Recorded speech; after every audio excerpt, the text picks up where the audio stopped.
नमस्कार। मैं डॉक्टर कविता मीणा, सहायक आचार्य हिंदी, राजकीय कला कन्या महाविद्यालय कोटा में कार्यरत हूँ। बच्चों, आज मैं आपसे हिंदी नाटक के उद्भव और विकास के बारे में चर्चा करूँगी। हिंदी नाटक के विकास को हमने 4 कालखंडों में विभक्त किया था। पहले 2 कालखंडों के बारे में मैं चर्चा कर चुकी हूँ। पहले का जो वीडियो है उसमें इन 2 कालखंडों के बारे में चर्चा हो चुकी है। आज हम हिंदी नाटक के विकास से जुड़े तीसरे और चौथे चरण के बारे में चर्चा करेंगे। हिंदी नाटक के विकास से जुड़ा हुआ तीसरा चरण, जिसे हम प्रसादोत्तर हिंदी नाटक युग के नाम से जानते हैं, यानी जयशंकर प्रसाद के पश्चात हिंदी नाट्य साहित्य में जो युग आरंभ हुआ, उसे विद्वानों ने प्रसादोत्तर काल की संज्ञा से अभिहित किया है। इस युग में नाटकों के उन सभी प्रयोगों का विकसित रूप देखने को मिलता है जो प्रसाद ने किए थे।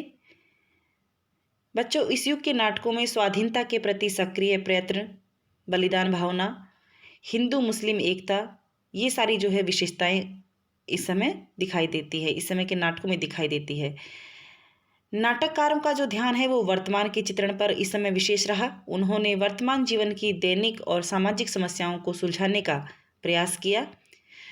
मजदूर, किसान, अध्यापक, नेता, वकील और डॉक्टर, ये सब जो है वो नाटकों में नायक का स्थान इनको मिलने लगा। और जो नाटक है वो काल्पनिक जीवन से हटकर अब यथार्थ के धरातल पर आ गया था। इस समय ऐतिहासिक नाटक भी लिखे गए तो पौराणिक नाटकों की भी रचना हुई। समस्या प्रधान नाटक भी इस समय लिखे गए तो गीति नाटकों की भी रचना हुई। प्रतीकवादी नाटकों की का भी सृजन इस समय किया गया। तो यानी कह सकते हैं कि अलग अलग तरह के जो है नाटकों का सृजन इस समय हुआ। बात करें अगर हम ऐतिहासिक नाटक की, तो प्रसादोत्तर युग में जो ऐतिहासिक घटनाओं की परंपरा का जो है वो पर्याप्त विकास हुआ था। और इस युग में जो ऐतिहासिक नाटक हुए उनमें देखिए, हरि कृष्ण प्रेमी जी जो नाटककार हैं, उनके जो नाटक हैं वो रक्षाबंधन, प्रतिशोध, स्वप्नभंग, आहुति, ये जो नाटक है वो ऐतिहासिक नाटकों के अंतर्गत आते हैं। इसी तरह से वृंदावन लाल वर्मा के जो झांसी की रानी, बीरबल, ये नाटकों के नाम हैं, ये भी ऐतिहासिक नाटकों की श्रेणी में आते हैं।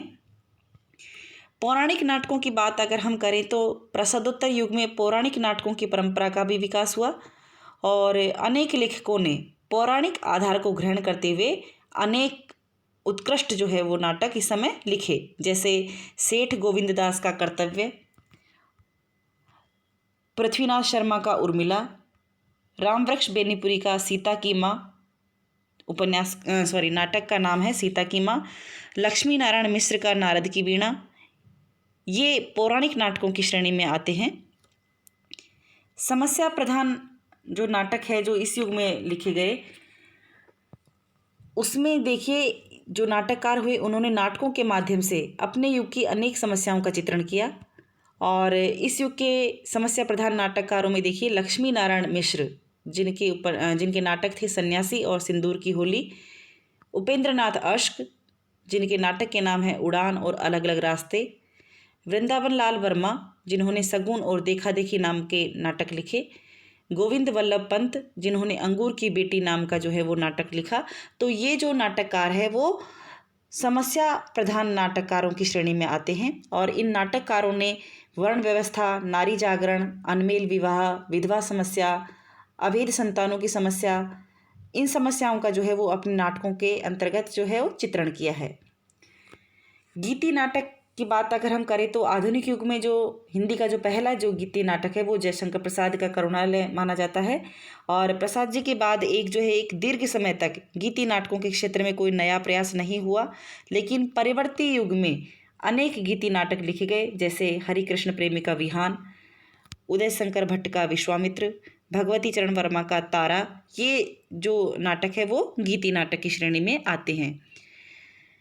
प्रतीकवादी नाटक भी इस समय लिखे गए।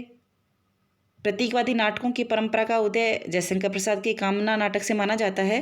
और प्रसादोत्तर युग में लिखे गए प्रतीकवादी नाटकों में सुमित्रा नंदन पंत का जो है ज्योत्सना, सेठ गोविंददास का नवरस, ये जो नाटक है वो प्रतीकवादी नाटकों की श्रेणी में आते हैं। बात अगर हम करें कि इस युग के नाटकों की क्या विशेषताएं नज़र आती है, क्या विशेषताएं हमें उभर कर सामने आती है इस युग के नाटकों में।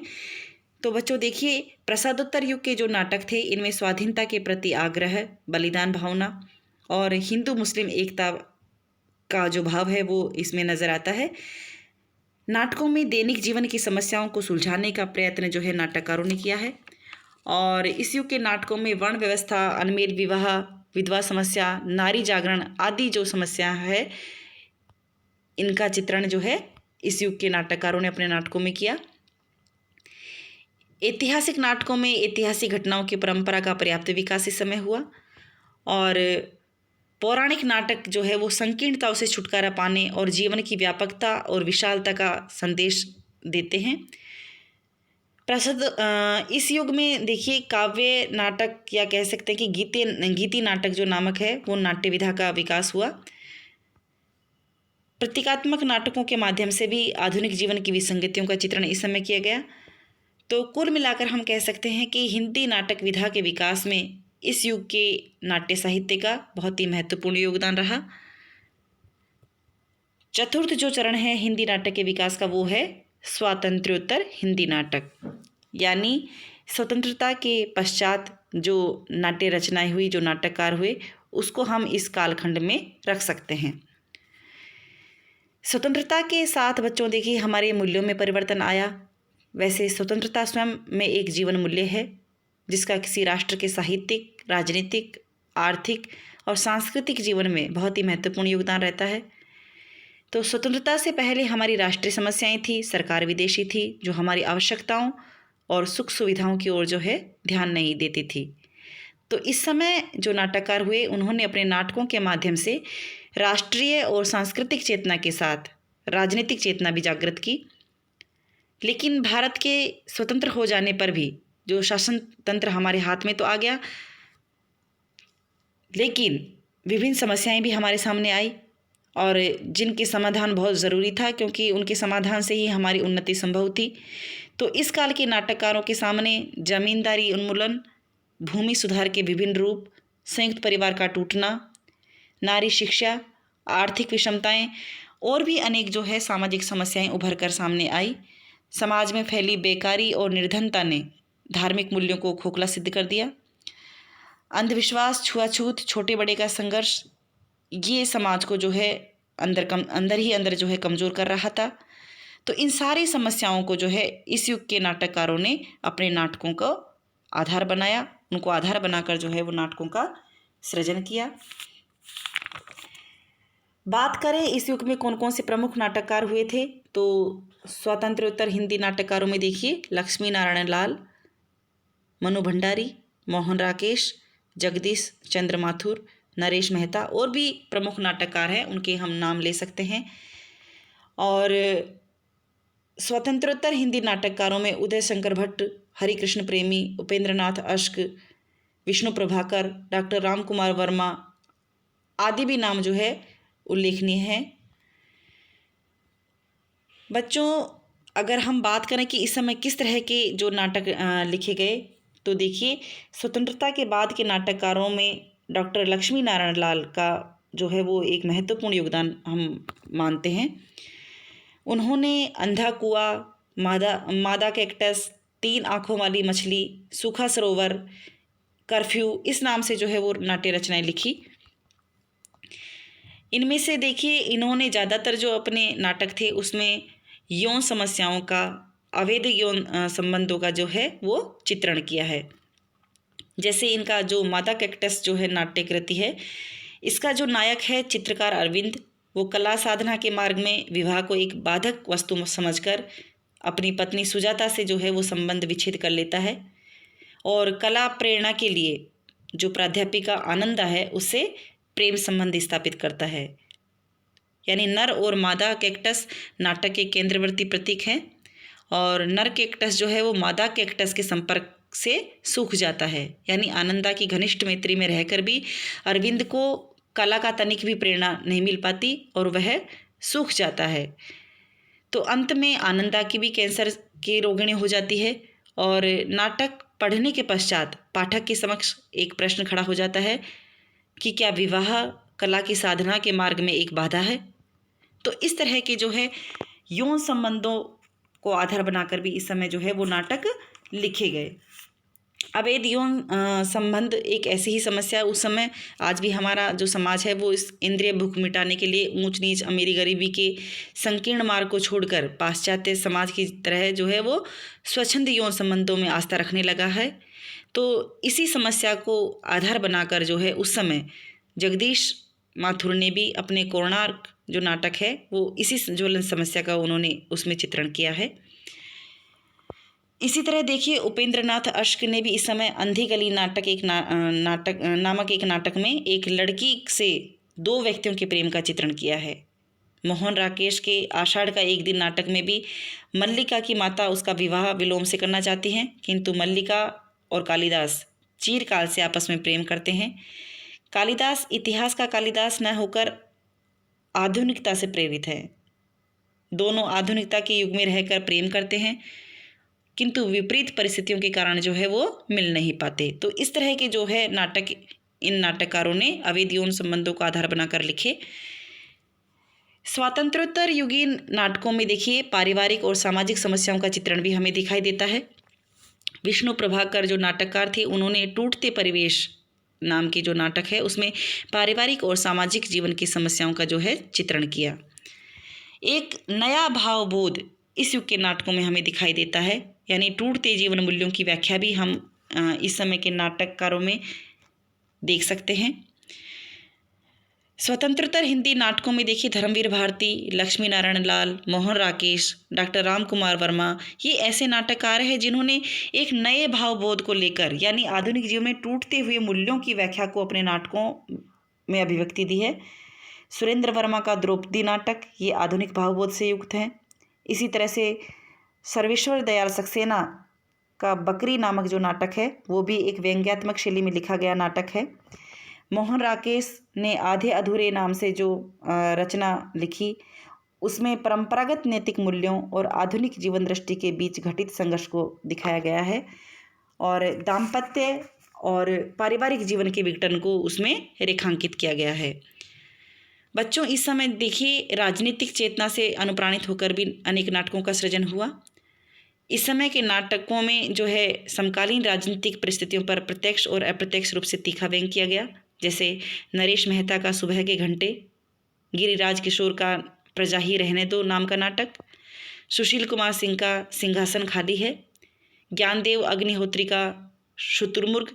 ये जो नाटक है इसमें प्रजातंत्र के नाम पर जनता का शोषण करने वाले उन राजनीतिकों का भंडाफोड़ किया है जो चुनाव जीतने के लिए या फिर यह यूं कहें कि सत्ता प्राप्ति के लिए अनेक प्रकार के पाखंड करता है, झूठे आश्वासन देता है। और इन नाटकों में जो देखिए सत्ताधारी वर्ग के द्वारा किए जाने वाले अत्याचारों का भी चित्रण किया गया है।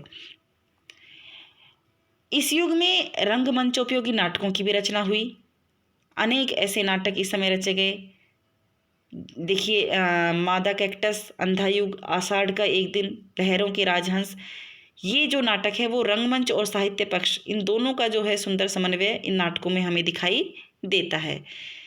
तो अगर विशेषताओं की बात करें तो बच्चों इस समय के नाटकों में अवैध यौन संबंध का चित्रण दिखाई देता है। पारिवारिक और सामाजिक समस्याओं का भी चित्रण इस समय के नाटकों में हुआ। नवीन भावबोध और टूटते जीवन मूल्यों की व्याख्या भी इस समय के नाटकों में हमें दिखाई देती है। राजनीतिक चेतना से अनुप्राणित होकर नाटक लिखे गए और रंगमंच उपयोगी नाटकों की भी रचना इस समय हुई। तो कुल मिलाकर हम कह सकते हैं कि साहित्य की अन्य विधाओं की तुलना में भले ही जो है हिंदी नाटकों का विकास मंद गति से हुआ है।